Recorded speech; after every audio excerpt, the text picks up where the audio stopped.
2014च्या लोकसभेमध्ये महादेव जानकरांनी कमळ चिन्ह घेतलं असतं तर आपला सुपडा साफ झाला असता, असं वक्तव्य अजित पवारांनी केलंय। 2014च्या लोकसभा निवडणुकीत महादेव जानकरांनी बारामती लोकसभा मतदारसंघातून निवडणूक लढवली होती।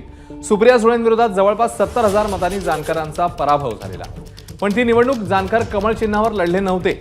जर जानकर कमळ चिन्हावर लढले असते तर सुप्रिया सुळेंचा पराभव झाला असता, असं अजित पवार म्हणतात।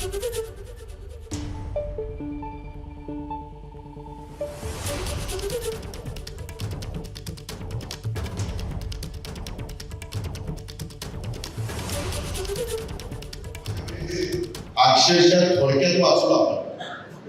थोडक्यात मी खडकवासलेला जातो, खडकवासल्याच्या लोकांनी सांगितलं, दादा महादेव जानकरांनी त्या निवडणुकीमध्ये कमळ जर घेतलं असतं तर आपला सुपडाचा पराभव झाला असता।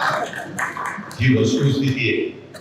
कारण खडकवासल्याच्या लोकांना कळलंच नाही, जायचे मतदानाला कुठे कमळ बघायचे, नोटा शिक्का मारायचे, बाबा घ्यायचे। ही कपशी जानकरांची इतकीच माहिती नव्हती, आणि ती कपशी तिकडे कमळाला सपोर्ट करायला चालली ती माहिती नव्हती। आता मात्र शेट्टी कमळाला मदत करायला चालली। तिथं स्वतः पंतप्रधानांनी हातात हात घेतला, त्यांचा हात वर केला, फार कौतुक केलं जानकर साहेबांचं। दादा भाऊ बघा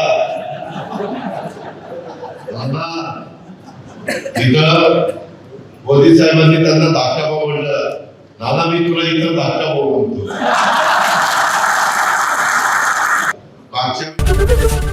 एबीपी माझा, उघडा डोळे बघा नीट।